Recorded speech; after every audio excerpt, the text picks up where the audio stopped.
오늘 나를 도우시는 하나님을 확신합시다 라는 제목으로 말씀을 드리겠습니다. 우리가 보통 하나님께 대한 믿음이 있지만 뜻대로 되지 않는 현실 앞에서 의기소침하고 또 낙심하며 살아갈 때가 종종 생깁니다.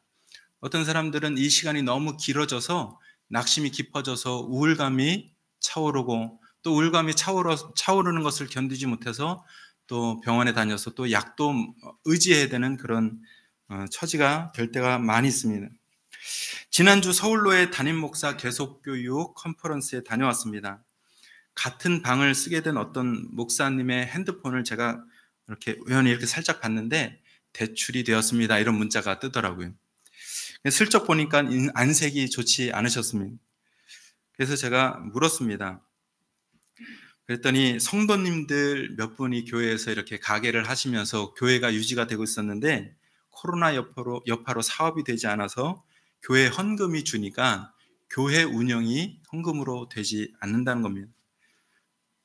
그래서 이제 대출까지 이제 받게 또 되었고, 더 근심에 빠졌던 것은 교회 성도님들이 다 이제 고령이 되어갔다는 거예요. 그분이 담임으로 간 지가 이제 14, 15년 이렇게 되셨다고 하는데, 그때 만난 성도님들이 나이가 드니까 60대였던 분들이 벌써 70대 중반까지 가고 하니까 교회 젊은 분들이 없으니까 교회가 점점점 이렇게 위축돼 가고, 원로 목사님은 우리 교회가 없어지는 거 아니냐 하고 걱정을 하신답니다.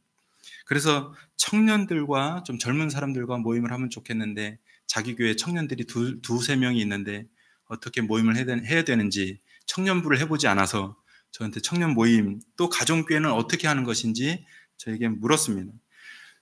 저도 이제 잘한다고 말은 못하지만 제가 알고 있는 방향에 대해서는 제가 이렇게 말씀드릴 수 있습니다 하고 몇 가지 말씀을 드렸습니다. 우리의 믿음이 완전하다면 이 세상의 어떤 어려움 속에서도 낙심과 절망으로 무기력해지는 일들은 생기지 않을 겁니다. 그런데 좋은 믿음을 가진 사람들이라도 완전을 향해 가고 있는 존재이지 완전하지 않기 때문에 언제든지 낙심하고 절망하고 무기력함을 피할 길이 없습니다. 그렇기 때문에 누구라도 세상을 사는 동안에는 도움의 손길이 있으면 좋습니다. 위로가 있고 격려가 있으면 좋습니다. 우리 사람들 옆에서도 좋은 사람들은 이 사람이 어려움에 빠진 줄 알고 위로하고 격려하는 사람들입니다.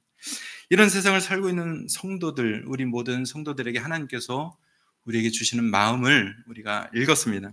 오늘 하나님께서 우리에게 말씀하시기를 모든 성도가 낙심 가운데 있을 때 우리 하나님께서는 그 성도를 돕기 위해 일하시는 하나님이다. 그렇게 돕고 일하시는 하나님을 우리 성도들이 확신하며 살기를 원한다. 이렇게 오늘 우리에게 말씀을 주셨습니다. 내가 낙심 가운데, 내가 의기소침할 때, 무력할 때 하나님께서는 가만히 계신 분이 아니라 우리를 돕기 위해서 일하시는 분이라는 사실을 우리 성도들이 확신하기를 원하십니다. 살면서 뜻하지 않은 일을 만나거나 또 자신이 원했다고 해도 일이 잘 되지 않을 때 사람들은 낙심하고 의욕을 잃게 됩니다.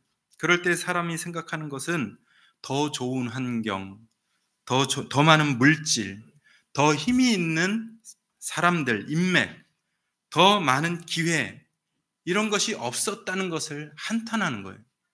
그런데 하나님의 아들 예수 그리스도의 십자가의 희생의 은혜를 받은 성도는 이런 상황과 현실 속에서 하나님이 나를 도우신다는 사실을 확신하며 살아가야 되는 그런 일들이 필요하다는 겁니다.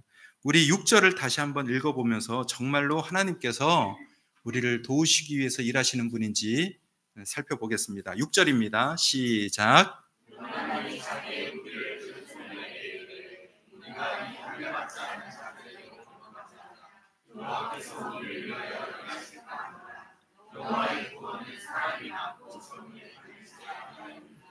아멘. 블레셋이라는 나라와 이스라엘의 전쟁이 일어났습니다.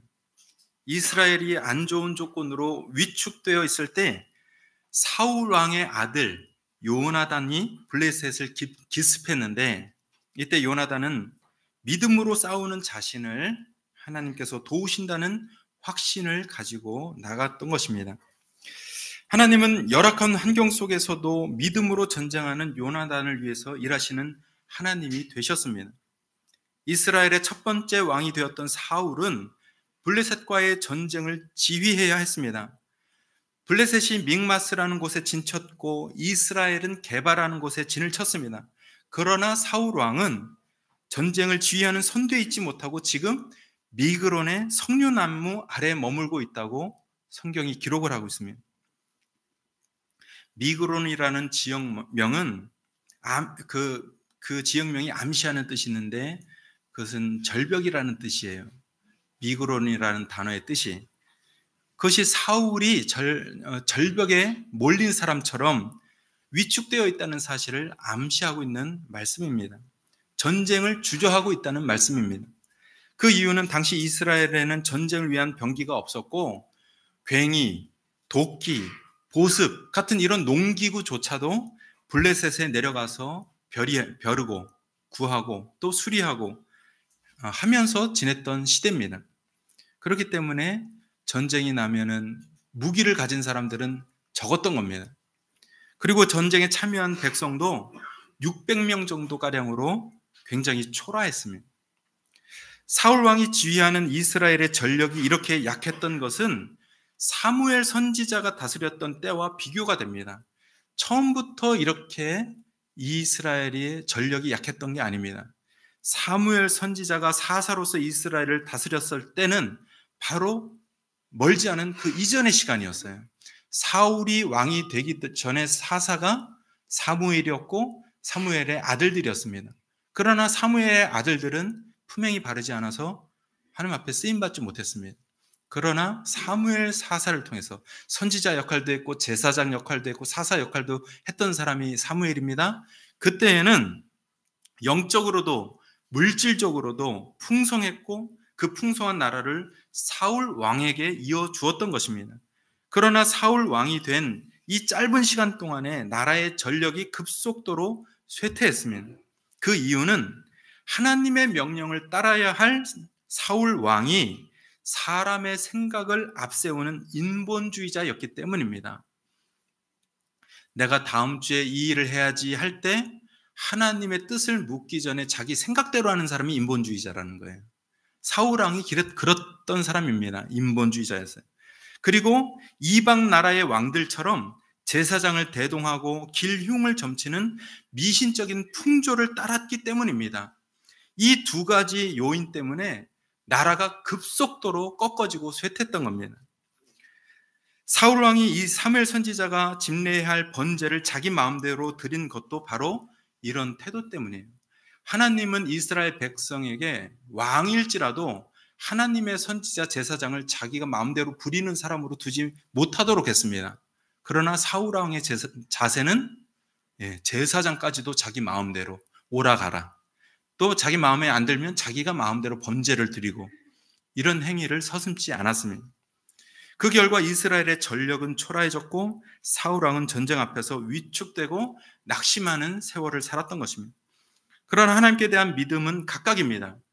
인본적이고 미신적인 아버지 사울 왕과는 달리 아들 요나단은 하나님께 대한 믿음이 아주 순전했습니다. 요나단은 블레셋의 전쟁 위협 앞에 두려워하는 이스라엘의 현실과 또 위축되어 있는 아버지 사울 왕의 모습을 보고 하나님 앞에서 한 가지 판단을 했습니다. 그 판단은 블레셋 군대가 머문 믹마스의 전초기지를 습격해서 전쟁의 판세를 바꾸고 이스라엘에게 힘과 용기를 주고 싶었던 마음입니다.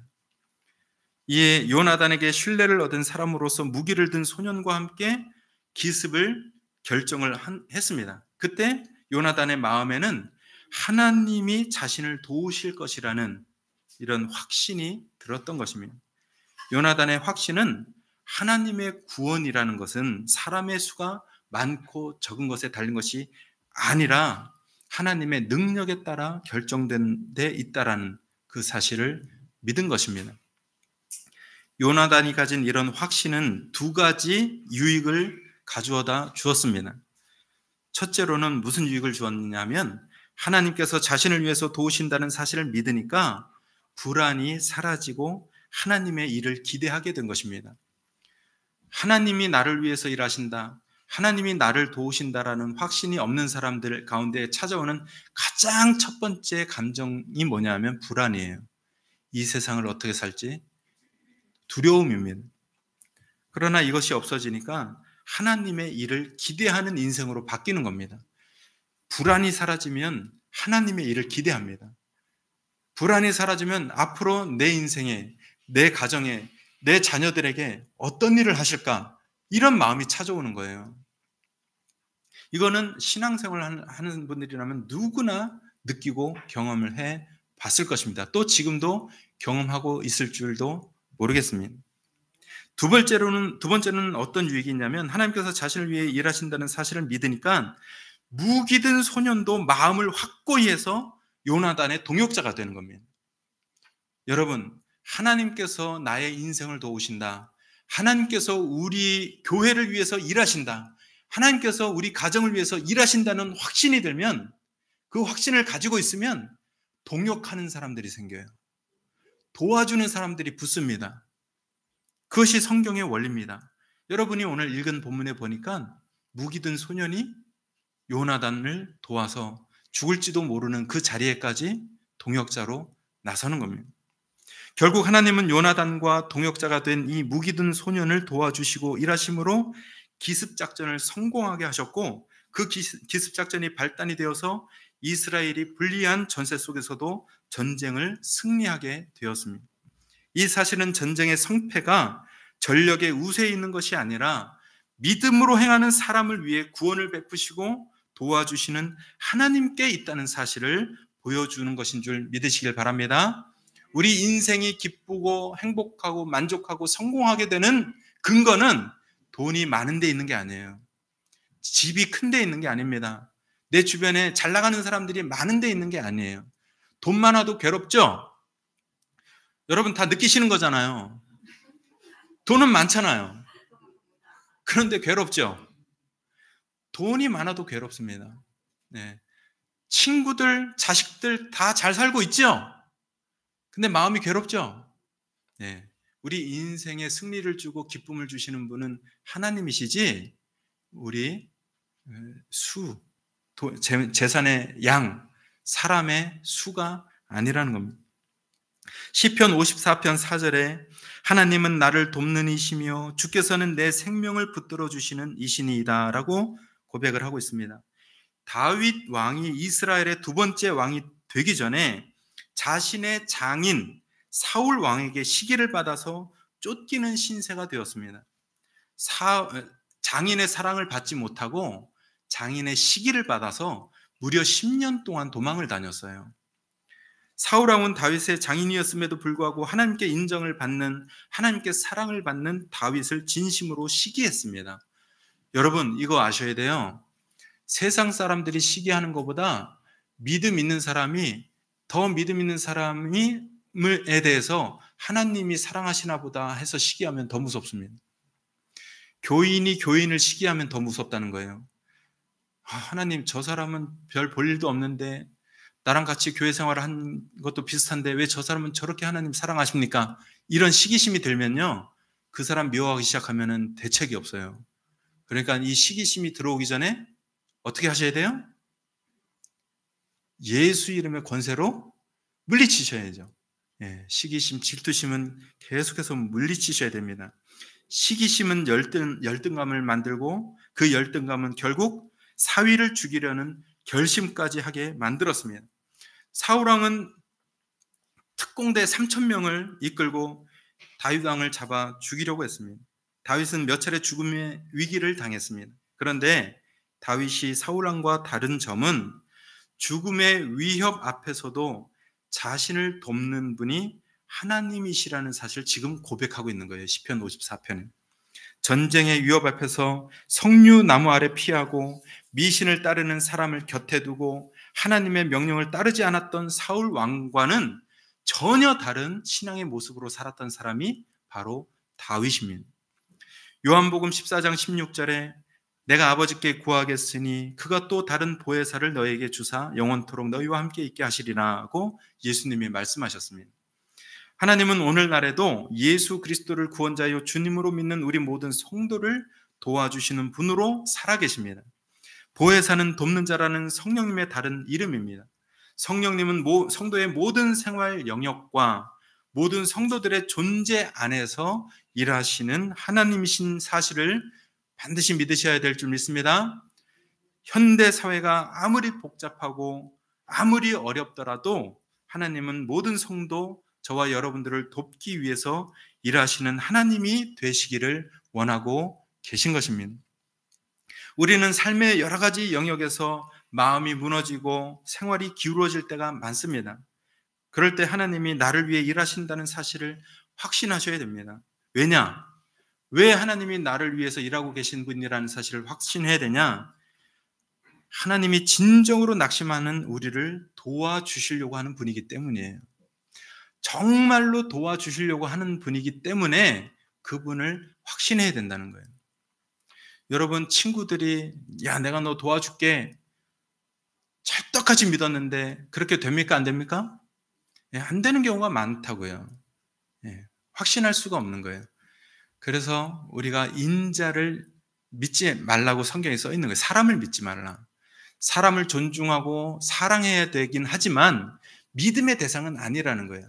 내가 너에 대한 믿음이 있어. 내가 너를 신뢰해. 나의 그런 태도는 좋습니다. 그러나 우리 운명을 결정짓는 믿음의 대상으로 사람을 놓아서는 안 되는 거예요. 사람은 무슨 대상이라고요? 사랑하고 돌봐주고 섬겨주어야 할 대상이지 믿음의 대상은 아니다. 믿는 순간 나는 그만큼 괴로워진다. 상대방이 나에 대해서 이만큼 돌려줄 거야. 내가 이만큼 했으니 상대방도 나한테 이만큼 줄 거야 하는 그 기대를 믿는 순간 우리는 인생이 피곤해지는 겁니다. 그 믿음은 어디까지 갖지 말아야 되느냐 하면 남편, 부인, 자식에게까지 갖지 마셔야 돼요. 자식을 믿지 마시길 바랍니다. 이 자식, 저 자식 믿지 마셔야 돼요. 자식은 믿음의 대상이 아니에요. 그러니까 믿었는데 자식들한테 뭐가 안 와요. 그러면 인생이 행복해지지 않는 겁니다. 믿음의 대상은 우리를 정말로 도와주시려고 일하시는 하나님, 이 한 분밖에 없다는 사실. 우리는 교회를 즐겁게 생활하다가도 교회가 싫어질 때가 있습니다. 또 목사님을 좋아하다가도 그 마음이 싹 사라질 때가 옵니다. 목장 생활이 아무리 즐겁더라도 귀찮아질 때가 생깁니다. 신앙적인 삶만이 아니라 사회생활과 또 가정생활과 부부생활 속에서도 원하지 않는 상황과 일 때문에 낙심하고 모든 것을 포기하고 싶을 때가 옵니다. 그러나 오고 머무는 게 아니라 왔으면 갑니다. 그러니까 우리가 믿음으로 인내를 해야 돼요. 그럴 때 어떻게 하겠는가? 라는 이 질문을 가지고 여러분들이 나가셔야 됩니다. 사울왕처럼 그저 세상의 위력 앞에 마음을 잃고 아무런 대책이 없이 낙심과 괴로움 속에 짓눌려 있어야만 하는가? 아닙니다. 요나단처럼 인생의 어둠과 낙심의 상황을 벗어나기 위해서 합당한 생각과 행동을 해야 합니다. 그때 우리를 도우시며 일하시는 하나님이 나와 함께 계시다는 확신은 우리의 판단과 행동의 결과를 좋게 만들어 주실 것입니다. 아이들이 어릴 때 아버지가 돌아가시면 이제 어떻게 살지 하는 마음이 불안과 두려움으로 밀려옵니다. 그런데 어떻습니까? 그 생각은 벌써 20년 전이 돼버렸어요. 그 생각은 벌써 30년 전이에요. 그때는 죽을 것 같고 불안하고 두려웠는데 사라졌습니까? 안 사라졌습니까? 아버지가 돌아가셔도 사라집니다. 어머니가 돌아가셔도 사라져요. 우리는 지금 건강히 잘 살고 있습니다. 그러니 오늘날 어떤 불안한 일이 생겨도 우리의 20년 뒤 장래에 별일이 없을 것이라는 사실을 아셔야 됩니다.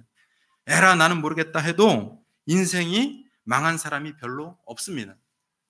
왜냐? 그런 말을 할 때 그 뒤에 우리 뒤에는 부모님이 서 계셨고 돕는 사람들이 서 있었기 때문입니다. 우리를 도우시는 하나님을 확신하고 산다면 우리의 인생은 더 주저하거나 위축되지 않을 줄 믿습니다.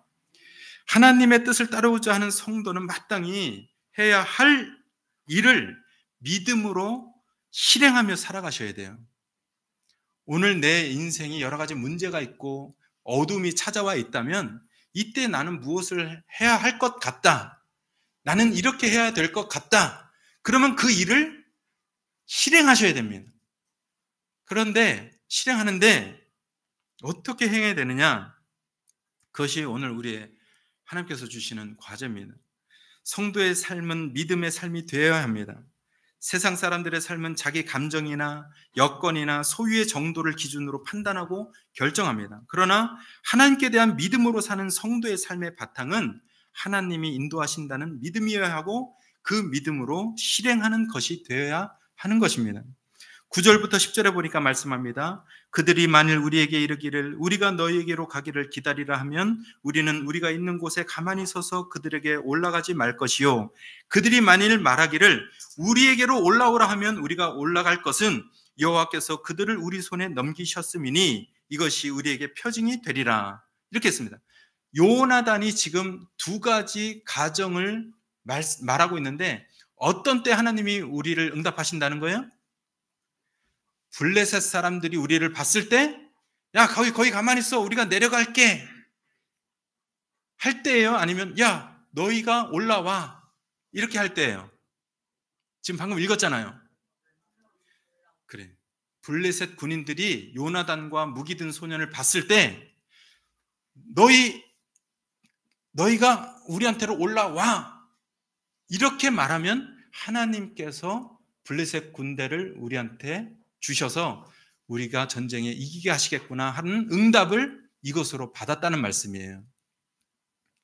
요나단이 블레셋 진영을 기습하자고 결정한 바탕은 자신의 자신감이나 체력이나 무기나 동역자가 아니라 하나님께 대한 믿음이었다라는 사실을 이 두 구절이 지금 말씀해 주고 있는 겁니다.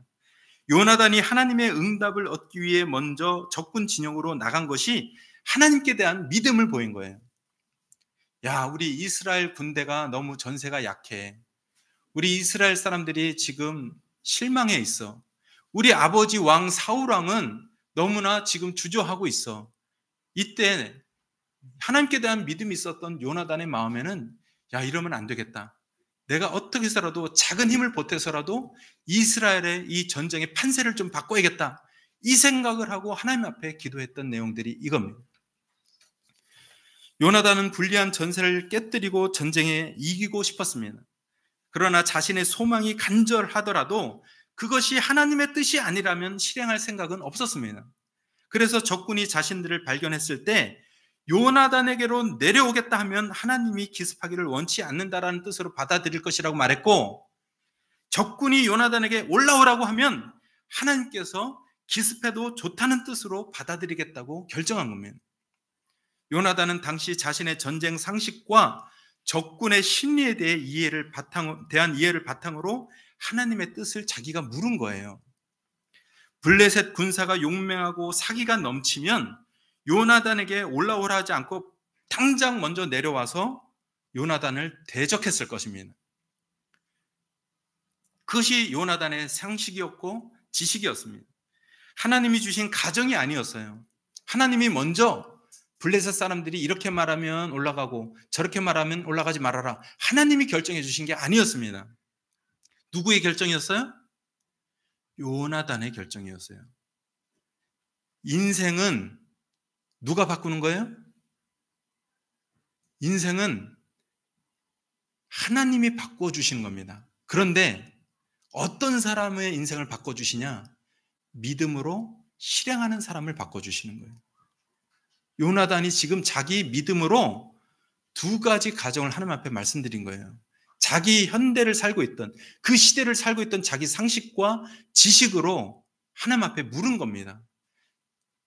하나님은 거기에 믿음으로 행동한 요나단을 도우신 것입니다. 그 시대를 살고 그 시대에서 배웠고 그 시대에 느낀 감정과 지식을 요나단이 하나님 앞에 가지고 나가서 판단받았습니다. 바로 그 응답을 위해 요나단은 믿음으로 블레셋 진영으로 나아갔습니다. 만일 블레셋 군인들이 요나단에게로 내려가겠다고 했다면 요나단은 싸우지 않았을 겁니다. 왜요? 하나님의 응답이 아니라고 판단을 했기 때문입니다. 하나님이 나를 도우실 것인지 나를 위해 일하실 것인지를 알기 위해서 어떻게 해야 됩니까? 하나님이 지금 내 인생, 내 일, 내 사업, 내 목장, 내 교회를 도우실 것인지 나를 위해서 일하실 것인지 아닌지를 알기 위해서 우리가 어떻게 해야 됩니까? 먼저는 자신이 소망하는 바를 위해 행동해야 됩니다.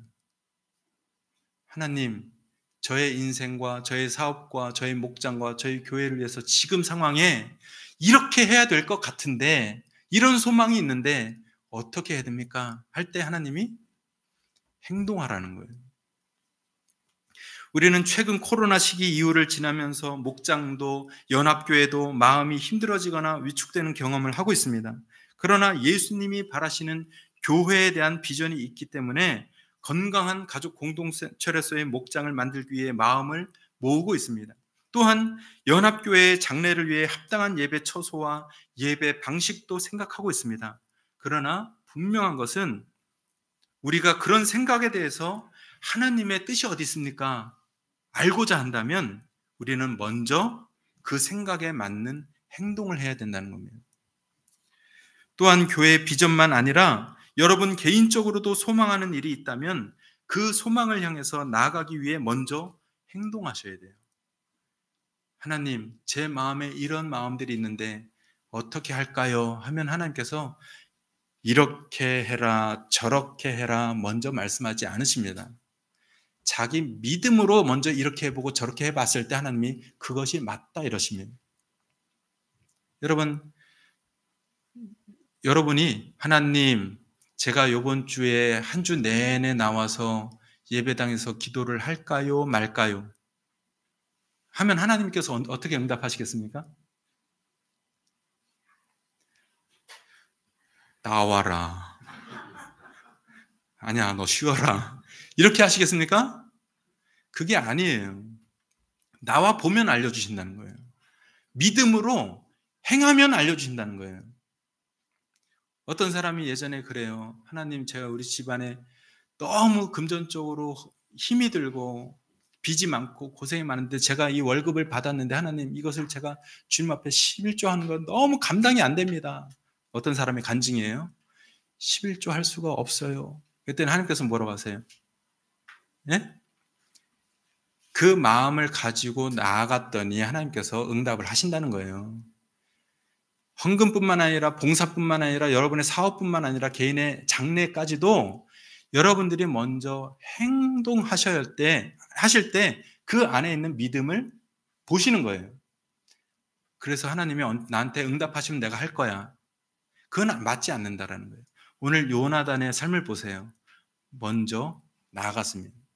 그때 하나님의 응답이 여기 있다 저기 있다 알려주신 것입니다. 요나단이 이스라엘, 즉 하나님 나라를 열망하는 마음에서 행동했던 것처럼 여러분에게 맡겨주신 하나님 나라를 구하는 비전 속에서 여러분의 소망을 향한 행동을 해나가야 되실 줄 믿습니다.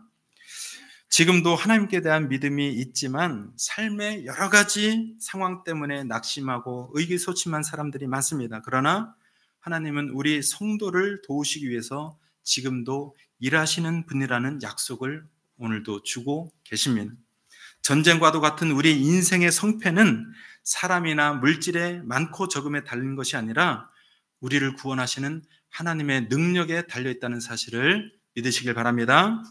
이스라엘을 가로막은 블레셋의 진영과 같이 여러분의 인생을 앞길을 가로막고 있는 것은 무엇입니까? 여러분의 인생과 여러분의 마음을 가로막고 있는 것이 지금 무엇입니까? 무엇이 지금 블레셋 진영처럼 여러분 인생 앞에 서 있습니까? 여러분의 인생을 두렵게 하고 주저하게 만드는 문제가 무엇입니까? 그런 우울하고 어두운 삶을 깨뜨리고 밝은 인생으로 변화시키기를 소망하고 계십니까? 그렇다면 나를 도우시며 일하시는 하나님이 계시다는 사실을 믿고 먼저 내가 해야 할 행동이 무엇인지를 믿음으로 보여주시기를 바랍니다. 그것이 하나님께 대한 믿음이 되는 겁니다. 그런 믿음을 보일 때 하나님의 응답이 어디 있는지를 알게 될 것입니다. 사랑하는 우리 울림교회 성도들 모두 자신을 위에 도우시고 일하시는 하나님을 오늘도 이번 한 주간도 체험하며 사는 믿음 갖기를 축복드립니다. 아멘.